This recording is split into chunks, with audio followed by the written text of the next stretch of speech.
일반 상대성 이론의 풀이가 대폭발 이론이라는 우주론까지 가기까지는 중요한 실험학자, 천문학자 두 사람이 필요합니다. 그 두 사람이 베스토 슬라이퍼와 에드윈 허블입니다. 두 사람 모두 미국 사람이었어요. 이전에 먼저 우리가 앞에서도 배웠고 잘 알고 있는 게 뭐냐면 도플러 효과라는 게 있었습니다. 도플러 효과는 소리에서 나오는 것이었는데 이건 오스트리아의 도플러가 1842년에 발표한 것이죠. 우리 잘 알죠? 어떤 거냐면 소리의 고조는 진동수 가지고 결정이 되는데 우리가 듣는 고조하고 소리 내는 고조하고 항상 일치하지가 않습니다. 그래서 음원이 내는 진동수를 FS라고 하고 그 다음에 관찰자가 듣는 진동수를 FO라고 하면 둘이 어떤 관계가 있냐면 여기에 예를 들어서 이렇게 기차가 오고 있는데 기차가 기적소리를 낸다고 하겠어요. 이때 기차가 정지해 있으면서 기적소리를 내면 둘이 같습니다. 근데 정지해 있지 않고 나한테 다가오면서 기적소리를 내면 이게 바로 우리가 앞에서 파면을 그렸을 때 원래는 파장이 이렇다고 하면 다가오면서는 어떻게 되겠습니까? 파장이 점점 짧아지겠죠. 파장이 점점 짧아지면 어떻게 돼요? 진동수가 더 커지는 것이나 마찬가지죠. 그래서 이때는 듣는 진동수가 음원의 진동수보다 더 커지고 그런가 하면 멀어지고 있으면 그러면 파장이 점점 길어져서 이번엔 어떻습니까? 듣는 진동수가 음원에서 내는 진동수보다 더 작아지는 이런 효과를 도플러 효과라고 하는데 이 도플러 효과는 음파에서만 나는 것이 적용되는 게 아니라 모든 파동에 다 적용이 됩니다. 그래서 빛에도 적용이 돼서 빛의 도플러 효과는 소리의 도플러 효과하고 시간이 조금 다르지만 그 원리는 똑같아요. 원리는 똑같은데 그래서 어떠냐? 빛은 전자기파죠. 근데 전자기파의 진동수는 무엇을 대표하냐면 색깔을 대표합니다. 그래서 빨주노초 파남보 하면 어떻게 돼요? 네, 색이 빨주노초 파남보로 하면서 진동수가 커지죠. 그리고 X선, 감마선 하면 더 커지는 거죠. 그런데 별에서 오는 빛이 있는데 그 별에서 오는 빛이 별이 멀어지고 있다면 원래 빛보다 진동수가 더 작은 색깔의 빛이 보입니다. 그래서 무지개에서 빨주노초 파남보에서 빨간색이 진동수가 제일 작은 거기 때문에 이걸 적색 이동이라고 부르는데 이것은 원래 색보다 진동수가 더 작아지게 보인다. 그러니까 적색 이동이 관찰되면 별에서 오는 빛이 적색 이동이 관찰되면 그건 별이 지금 멀어지고 있다 이런 뜻이 되겠습니다. 그리고 가까워지면 어떻게 되냐? 진동수가 더 커지죠. 이걸 청색 이동이라고 부르는데 이것은 도플러 효과의 결과입니다. 특수 상대성 이론의 결과다 이렇게 얘기할 수도 있겠어요. 근데 우리가 앞에서 일반 상대성 이론을 할 때 빛이 그 별에서부터 멀리 가면 그러면 진동수가 작아져서 그 도플러 효과 나오는 거 도플러 효과가 아니라 적색 이동이 일어나는 거 있었죠. 그건 일반 상대론의 결과이고 자, 이 경우 가까이 가면 청색 이동, 멀리 가면 적색 이동. 이것은 특수상대성 이론의 결과다 이렇게 얘기할 수가 있는데 미국에서 무슨 일이 벌어지냐면 당시만 하더라도 19세기 말 이때만 하더라도 미국은 물리학으로는 변방이었습니다. 그런데 어때요? 공기가 깨끗했습니다. 그래서 뭐가 좋았냐면 천문대 같은 거 만들면 딱 좋았어요. 그러니까 어떤 일이 있었냐면 1894년에 미국의 굉장히 부자 로웰이라고 하는 사람이 있었어요. 이 로웰이라고 하는 사람이 애리조나에 천문대를 세웠습니다. 로웰 천문대 이랬습니다. 그리고 그 가족이 운영했는데 이때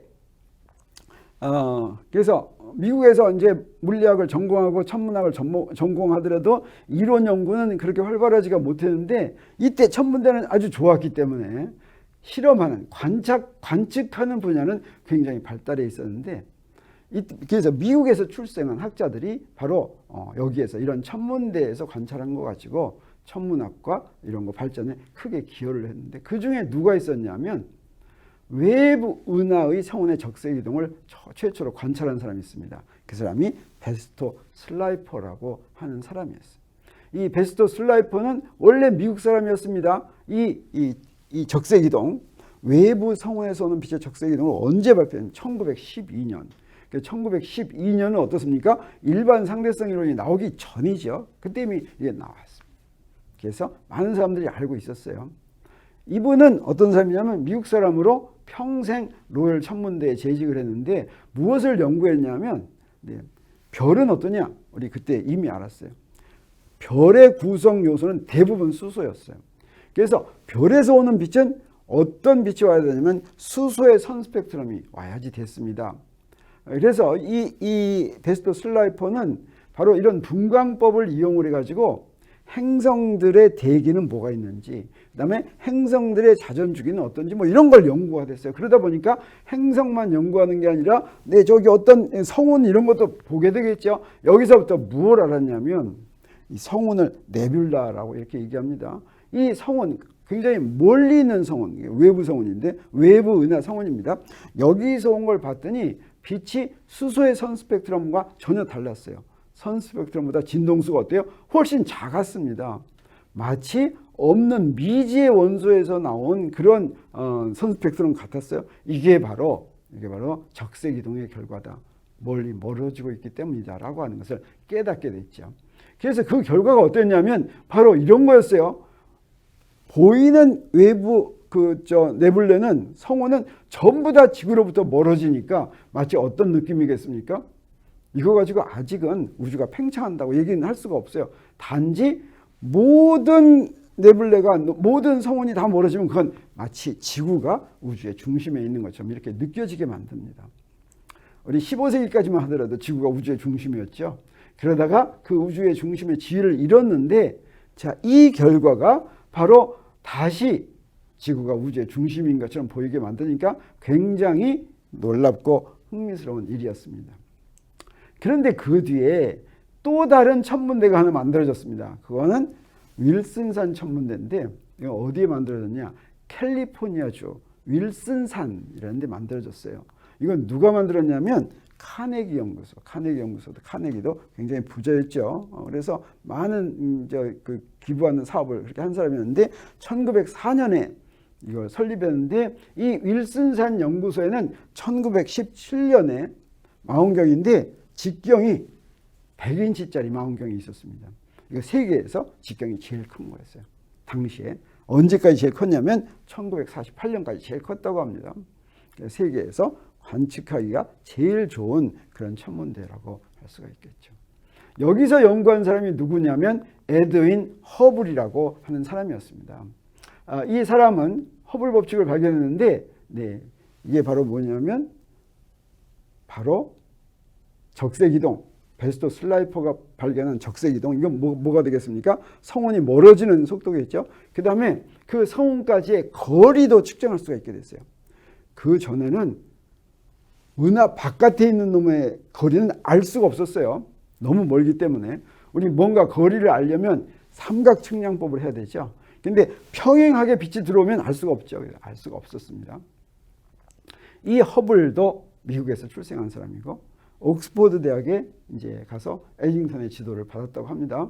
그리고 이 사람이 어떤 사람이냐면 성운 중에서 안드로메다 성운이라는 게 있었는데 이 안드로메다 성운이 우리 은하에 속하지 않는다라고 하는 걸 처음으로 밝혔습니다. 어떻게 밝혔어요? 이 성운까지 거리를 봤더니 우리 은하의 크기보다 훨씬 크다라고 하는 것을 알게 됐어요. 그래서 여기에 이제 갤럭시라는 이름이 붙게 됐습니다.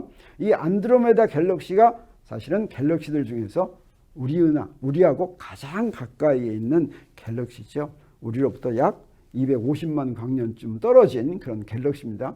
그리고 이제 이런 성운들이, 이런 갤럭시들이 많이 있다라고 하는 것을 측정해 냈는데 어떻게 해서 거리를 측정하게 됐냐면 갤럭시까지 거리를 측정할 수 있는 방법이 알려졌습니다. 그게 바로 변광성을 이용한다고 하는 거예요. 변광성은 아주 빠르게 밝기가 변하는 그런 별입니다. 그런데 이 변광성이 밝기가 변하는 주기하고 그 다음에 변광성의 밝기 둘을 비교하면 그 변광성까지의 거리를 알 수가 있어요. 이게 갤럭시마다 변광성들이 포함되어 있는데 그 변광성까지의 거리를 알면 바로 갤럭시까지의 거리를 안 것이나 마찬가지겠죠. 그래서 허블은 두 가지를 알 수 있게 됐어요.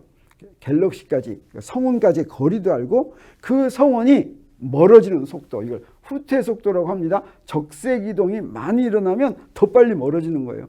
그 두 개를 비교했더니 어떤 일이 벌어졌느냐 그랬더니 멀어지는 속도가 그 갤럭시까지의 거리에 비례한다라고 하는 허블 법칙을 발견하게 됩니다.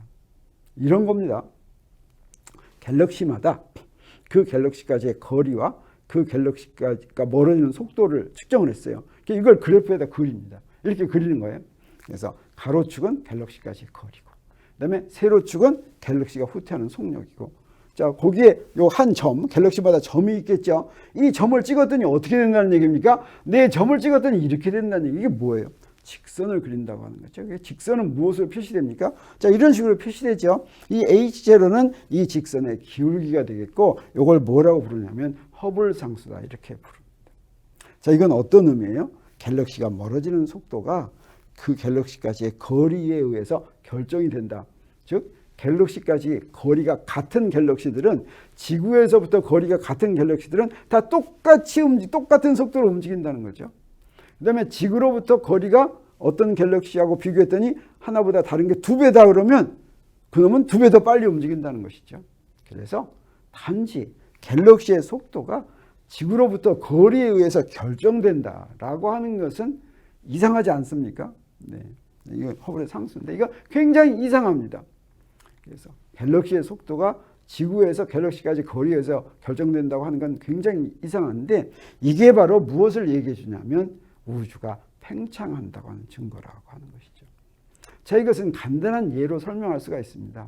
여기에 자위에 이렇게 개미들이 있는데 개미들이 움직인다고 그래요. 이 개미들이 움직이는데 움직이는 모습이 좀 특별합니다. 어떻게 특별하냐면 이쪽에서 이렇게 봤더니 나한테서 멀어질수록 개미가 빨리 움직이는 거예요. 나한테서 가까이 있는 놈은 천천히 움직이고 멀리 있는 놈은 더 빨리 움직입니다. 자, 이것은 개미가 움직이기 때문이 아니라 자가 늘어나기 때문이다라고 하는 걸 바로 설명할 수가 있어요. 그래서 여기 자가 이렇게 늘어난다고 하면 2에 있던 놈은 어디로 가냐면 여기로 가죠. 요만큼 늘어나죠. 그 다음에 4에 있던 놈은 요만큼 늘어납니다. 그리고 6에 있던 놈은 어떻게 돼요? 요만큼 늘어나죠. 8에 있던 놈은 요만큼 늘어나요. 같은 시간 동안에 10에 있던 놈은 요만큼 늘어나고, 이렇게 나한테서 멀수록 점점 더 많은 거리로 늘어나죠. 개미는 가만히 있습니다. 그래서 어떤 물체의 속도가 단지 나로부터 거리에 비례한다면 그것은 그 물체가 움직인다는 뜻이 아니라 그 물체가 놓인 공간이 변한다, 이런 뜻이 되겠습니다. 그러면 우리 바로 무슨 생각을 하게 되겠습니까? 그러면 옛날로 가면은 한 점에 있을 때가 있겠죠. 그래서 한 점에 있을 때를 우리가 과거로 돌아갈 수가 있겠어요. 그때까지. 그래서 바로 그 점에 있을 때부터 지금까지 팽창하는 데 걸린 시간을 구할 수가 있겠죠. 그 시간은 어떻게 구하면 되냐면 어떤 거리, 아무 거리나 우주에서 아무 거리나 생각합니다. D까지 팽창하는 데 걸린 시간을 구하려면 그러면 어떻게 돼요? D까지 거기 가는데 가는 속도로 나누면 되죠. 근데 속도는 어떻게 됩니까? H0 D라고 그랬죠. 그럼 이 D는 없어져요. 다시 말하면 허블 상수의 역수가 바로 우주의 수명이다라고 하는 것이죠. 그래서 그 우주의 수명을 무엇으로 구할 수 있겠습니까? 자, 허블 상수 딱 우리가 관찰한 허블 상수를 가지고 우주의 수명을 구할 수. 오늘날 잘 알려진 오늘날 측정한 허블 상수는 얼마냐면 67.6. 그다음에 초속 킬로미터, 초속 67.6km인데 얼마만한 거리상? 메가파세크. 요 파세크라고 하는 단위는 길이의 단위입니다. 그리고 메가파세크는 100만 파세크가 되겠어요. 이 파세크는 어떤 단위냐면 이런 단위예요. 사실은 천문학 때 기본이 되는 단위인데 지구 궤도를 가지고 정의가 됐습니다. 여기 지구 궤도. 지구 궤도 했을 때 1AU라고 하는 게 바로 지구 궤도의 반지름을 1AU라고 합니다. 그래서 지구 궤도 양쪽 끝을 어떤 별에서 봤는데 그 별에서 본 요 각이 1초이면 1초는 뭐라고 그랬습니까? 1도의 3600분의 1이라고 그랬죠. 그래서 요 시차각이 1초이면 그러면 그 별에서부터 지구까지 거리를 뭐라고 부르냐면 1파세크다 이렇게 부릅니다. 자, 그것으로 이 단위를 표현을 했습니다. 그러면 그 단위는 얼마냐면 3.086 곱하기 10의 16승 미터인데 100만 하니까 여기다 10의 6승 곱하고 이렇게 하면 금방 구할 수가 있겠죠. 그래서 구했더니 자, 허블성수를 이렇게 구했으니까 이것의 역수를 딱 구하면 요걸 계산하면 자, 그 SI 단위로는 초분의 1 이렇게 돼요. 그래 역수를 할 것 같으면 뭐가 되냐? 네, 이렇게 1.447 곱하기 10의 10승년이 되는데 요거를 여러 가지 팩터를 감안해서 더 자세하게 구하면 뭐가 되냐면 138.3억 년 이렇게 되는 것을 알 수가 있습니다. 다시 말하면 우주의 나이가 오늘날 138억 년이다 이렇게 얘기했죠. 이 우주의 나이가 138.3억 년이다라고 이렇게 얘기하는 건 바로 이 허블 법칙 이거 가지고 이제 알게 되는 것입니다. 자, 그러니까 아주 그럴듯하다는 생각이 듭니까? 안 듭니까? 그런데 사실은 이 허블의 법칙이 발견이 됐을 때 이것을 선뜻 사람들이 다 인정하지 못한 이유가 하나 있었어요. 오늘날에는 허블 상수가 제 67.6으로 잘 알고 있는데 초기에는 자주가 몇 개 없었습니다. 이때 이 허블 상수가 엄청 컸어요. 그랬더니 우주의 나이가 이거보다 훨씬 작았습니다. 심지어 어느 정도로 작았냐면 태양계의 나이, 태양의 나이, 별의 나이보다도 더 작았어요. 우주의 나이가 별의 나이보다 더 작으면 좀 곤란하죠. 그래서 허블의 법칙이라고 하는, 허블의 법칙은 어떻게 나왔습니까? 갤럭시들의 움직임을 보고 나왔죠. 허블의 법칙으로 보면 우주가 팽창한다는 게 너무 그럴듯할 것 같은데 거기서 나온 허블 상수로 계산한 우주의 나이가 너무 작게 나오기 때문에 이 허블 법칙으로 알 수 있는 게 이게 진짜인가 아닌가 하는 그런 의문들이 들고 있었던 것입니다.